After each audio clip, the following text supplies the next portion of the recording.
کسی نے پاکستان کی طرف نظر اٹھائی تو آنکھیں نکال دیں گے۔ پہلے دن اندازہ ہو گیا تھا مذاکرات کا اختیار کابل حکومت کے پاس نہیں، کسی کو شک نہیں ہونا چاہیے۔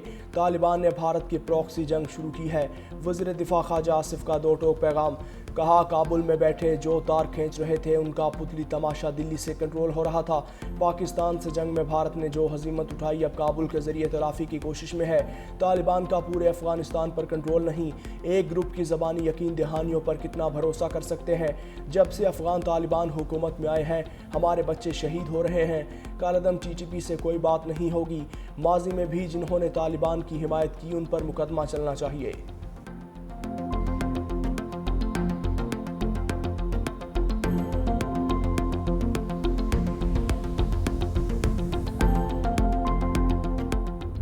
استنبول میں پاکستان اور افغانستان طالبان میں مذاکرات ناکام۔ پاکستان کا دہشت گردوں اور ان کے حامیوں کے خلاف کارروائیاں جاری رکھنے کا اعلان۔ وفاقی وزیر اطلاعات عطا اللہ طاہر نے کہا طالبان نے شواہد کے باوجود سرحد پار دہشت گردی روکنے کی کوئی ضمانت نہیں دی۔ پاکستان نے افغان طالبان سے سرحد پار دہشت گردی پر احتجاج کیا۔ افغان طالبان نے الزام تراشی، ٹال مٹول اور ہیلے بہانوں کا سہارا لیا۔ طالبان رجیم اپنی بقا کے لیے جنگی معیشت پر انحصار کرتی ہے۔ افغان طالبان اپنی عوام کو غیر ضروری جنگ میں دھکیلنا چاہتے ہیں۔ ترکیہ اور قطر نے افغان طالبان کو دہشت گرد پروکسیز کے ساتھ دینے سے باز رکھنے کی کوشش کی، جس پر ترکیہ اور قطر کی سنجیدہ کوششوں کے شکر گزار ہیں۔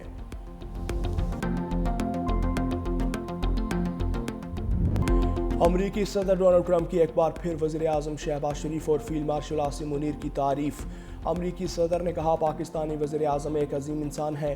پاکستان کے فیلڈ مارشل سید عاصم منیر عظیم سپہ سالار ہیں۔ میں نے پاکستان اور بھارت کے درمیان جنگ بندی کروائی۔ پاک بھارت جنگ میں 7 طیارے گرے۔ میں نے مودی کو کال کی اور پاکستان کے ساتھ ٹریڈ ڈیل کرنے کا کہا۔ مودی کے انکار پر 250% ٹیرف عائد کرنے کی دھمکی دی۔ دونوں ممالک نے 48 گھنٹوں میں جنگ بندی کر دی۔ میں نے 8 ماہ میں 8 جنگیں رکوائی ہیں۔ دنیا میں امن قائم کر رہے ہیں۔ امریکی صدر کی حماس کو بھی دھمکی، کہا اگر حماس نے درست رویہ اختیار نہ کیا تو اسے ختم کر دیں گے۔ اسرائیل کو حملے کا جواب دینے کا حق حاصل ہے۔ مزید کہا چین کا ساتھ اچھے تعلقات ہیں۔ امید ہے صدر شی جن پنگ کے ساتھ ملاقات بہترین رہے گی۔ قانون واضح ہے، مجھے تیسری مدت کے لیے انتخاب لڑنے کی اجازت۔ وزیر اعظم نے پاک سعودیہ اقتصادی تعاون فریم ورک کو تاریخی قرار دے دیا۔ ریاض میں فیوچر انیشیٹو کانفرنس سے خطاب میں کہا سعودی ولی عہد کے ترقی کے ویژن کا خیر مقدم کرتے ہیں۔ پاکستان کو قدرتی آفات سے اربوں ڈالرز کا نقصان ہوا۔ پاکستان موسمیاتی تبدیلیوں سے متاثرہ 10 ممالک میں شامل ہے۔ بحالی کے لیے ہمیں زیادہ فنڈز کی ضرورت ہے۔ ایک دوسرے کے ساتھ تعاون سے آگے بڑھا جا سکتا ہے۔ بار بار قرضہ لینے سے معیشت کمزور پڑ جاتی ہے۔ ملک میں ترقی کے لیے انقلابی اقدامات کر رہے ہیں۔ ایف بی آر میں اصلاحات کر کے مکمل ڈیجیٹائزڈ کر دیا گیا۔ ڈیجیٹلائزیشن سے کرپشن میں خاطر خواہ کمی آئی ہے۔ اپنی غلطیوں سے سبق سیکھ کر آگے بڑھ رہے ہیں۔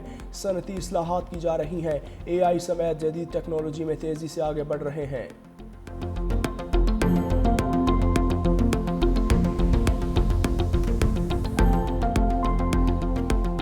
فٹ بال اور معاشی گول ایک ساتھ ریاض کانفرنس میں فیفا کے صدر فٹ بال ساتھ لے آئے۔ وزیر اعظم شہباز شریف سمیت دیگر شرکاء نے ایک دوسرے کو فٹ بال پاس کیا۔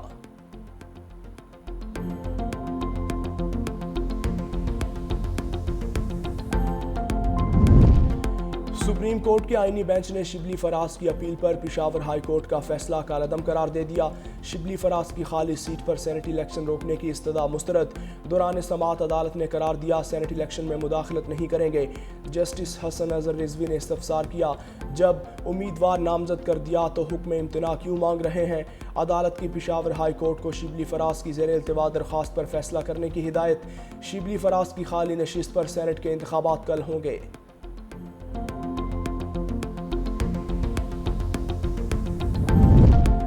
سابق وزیر اعلیٰ علی امین گنڈاپور کے خلاف شراب اور اسلحہ برآمدگی کیس میں وارنٹ گرفتاری جاری۔ اسلام آباد کی ڈسٹرکٹ اینڈ سیشن کورٹس کا علی امین گنڈاپور کو گرفتار کر کے پیش کرنے کا حکم۔ علی امین گنڈاپور اور وکیل کی غیر حاضری پر وارنٹ جاری کیے گئے۔ مزید سماعت 11 نومبر کو ہوگی۔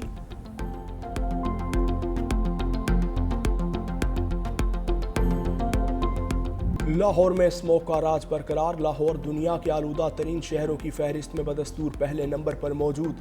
Air quality index 403 record, Faisal آباد کے شہری بھی صاف فضا میں سانس لینے سے محروم۔ محکمہ موسمیات کا کہنا ہے نومبر سے وسط دسمبر تک اسموک کی شدت میں اضافے کا خدشہ ہے۔ بچے اور بوڑھے افراد اسموک سے زیادہ متاثر ہونے کے خدشات، شہری ماسک کا استعمال یقینی بنائیں۔ دوسری جانب موٹر وے پر دھند کے ڈیرے، M1 پر ٹریفک کی روانی متاثر۔ ترجمان موٹر وے پولیس کے مطابق مین ٹول پلازا پشاور سے رشکئی انٹرچینج تک M1 بند کرنا پڑا۔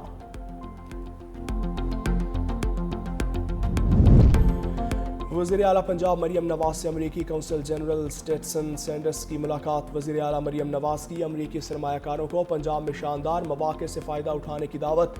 کہا پاکستان اور امریکہ کے موجودہ تعلقات افق کی نئی بلندیوں کو چھو رہے ہیں۔ وزیر اعظم شہباز شریف کا حالیہ دورہ امریکہ باہمی تعلقات میں مزید استحکام کا باعث ہوگا۔ امریکی قونصل جنرل نے کہا وزیر اعلیٰ پنجاب کا سرمایہ کاری اور تجارت کے فروغ کے لیے ای بزنس پروجیکٹ قابل تحسین ہے۔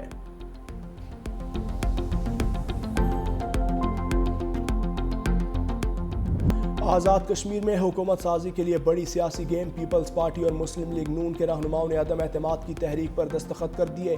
دونوں جماعتوں کے درمیان پاور شیئرنگ فارمولے پر مذاکرات، سیاسی عدم استحکام کے خاتمے کے لیے دونوں جماعتوں کی قیادت کے درمیان اہم بات چیت۔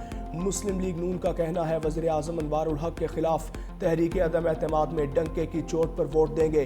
آزاد کشمیر میں عدم اعتماد کی تحریک میں ہی نئے وزیر اعظم کا نام لکھنا لازم۔ آئین کے مطابق انوار الحق کے خلاف ووٹ پیپلز پارٹی کے نامزد وزیر اعظم کی حمایت میں شمار ہوگا۔ اگر وزیر اعظم انوار الحق مستعفی ہو گئے تو آئین کے مطابق وزارت عظمیٰ کے لیے نیا انتخاب ہوگا۔ وزارت عظمیٰ کے لیے نئے انتخاب میں ایک سے زائد امیدوار بھی حصہ لے سکتے ہیں۔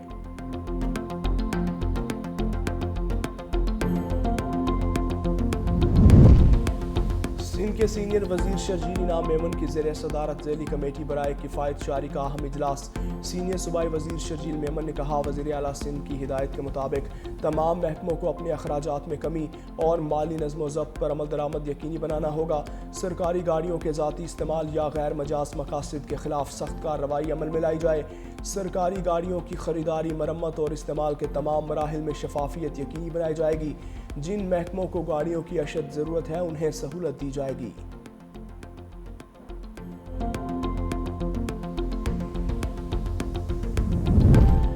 کراچی میں ٹریفک قوانین پر عمل نہ کرنے والوں کی شامت، شہر میں فیسلیس چالان کا دوسرا روز۔ جدید کیمروں کی مدد سے 2 کروڑ سے زائد مالیت کے 4301 چالان کیے گئے۔ سیٹ بیلٹ نہ لگانے پر سب سے زیادہ 2290 چالان کیے گئے۔ اوور سپیڈنگ پر 845 اور ہیلمٹ نہ پہننے پر 655 شہریوں کے چالان کیے گئے۔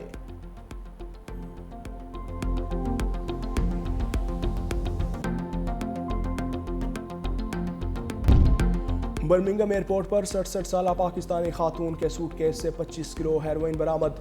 برطانوی نیشنل کرائم ایجنسی نے خاتون کو گرفتار کر لیا۔ مانچسٹر سے تعلق رکھنے والی زاہدہ پروین پاکستان سے برمنگھم پہنچی تھی۔ ہیروئن سمگلنگ میں ملوث 2 اور لوگ بھی پکڑے گئے۔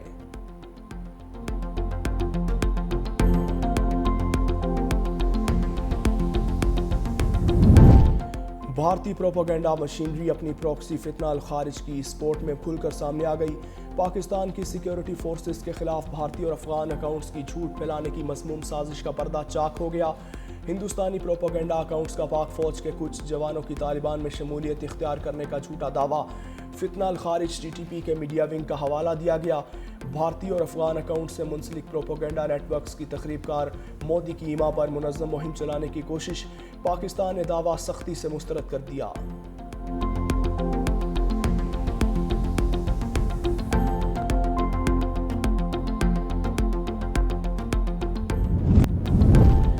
یوکرین کا روس کے ساتھ مشروط مذاکرات کرنے کا اعلان۔ صدر زیلنسکی کا کہنا ہے مذاکرات کے لیے تیار ہیں مگر اپنے علاقے نہیں چھوڑیں گے۔ امن مذاکرات کہیں بھی ہو سکتے ہیں مگر روس یا بیلاروس میں نہیں۔ یورپی اور یوکرینی حکام جمعہ یا ہفتے کو ملاقات کریں گے۔ دونوں فریق جنگ بندی منصوبے کی تفصیلات پر غور کریں گے۔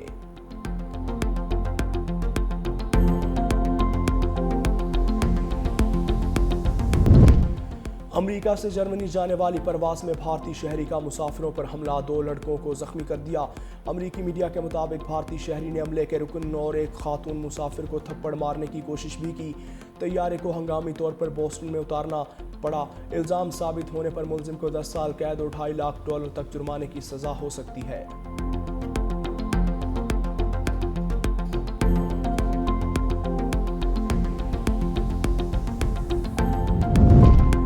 سمندری طوفان میلیسیا سے جمیکا میں بڑے پیمانے پر تباہی، 7 ہلاکتوں کی تصدیق۔ کنگسٹن ایئرپورٹ تاحال بند، مواصلاتی نظام بری طرح متاثر۔ سمندری طوفان کیوبا کی جانب بڑھنے لگا۔ طوفان میں دوبارہ شدت کیٹیگری 4 تک پہنچ گیا۔ کیوبا میں 7 لاکھ افراد کو محفوظ مقامات پر منتقل کرنے کا عمل جاری۔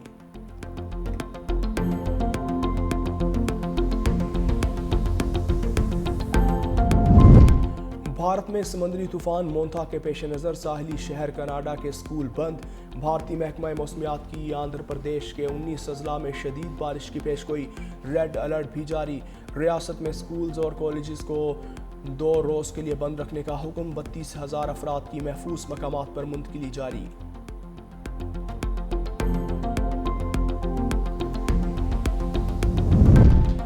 وکٹ کیپر بیٹر محمد رضوان کا سینٹرل کانٹریکٹ پر دستخط سے انکار۔ محمد رضوان کے علاوہ تمام کھلاڑیوں نے سینٹرل کانٹریکٹ پر دستخط کر دیے۔ ذرائع کے مطابق سابق کپتان محمد رضوان نے بورڈ کے سامنے شرائط رکھ دی۔ پوچھا بتایا جائے T20 اسکواڈ سے کیوں ہٹایا۔ محمد رضوان کو نئے سینٹرل کانٹریکٹ کی B کیٹیگری میں رکھا گیا تھا۔ PCB کی جانب سے 30 کھلاڑیوں کو سینٹرل کانٹریکٹ دیا گیا۔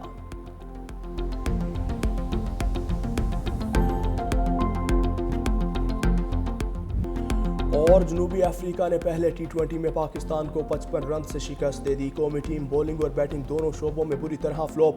مہمان ٹیم نے پہلے کھیلتے ہوئے 194 رنز بنائے۔ ہنڈرکس کی 50، جواب میں پاکستان نے 139 رنز پر ڈھیر۔ بابر اعظم 0 رنز پر آؤٹ۔ کپتان سلمان آغا صرف 2 رنز بنا پائے۔ عثمان خان 12، حسن نواز 3 رنز بنا کر چلتے بنے۔ صاحبزادہ فرحان 24، سائم ایوب 37 رنز بنا کر نمایاں رہے۔ All rounder George Linde man of the match قرار پائے۔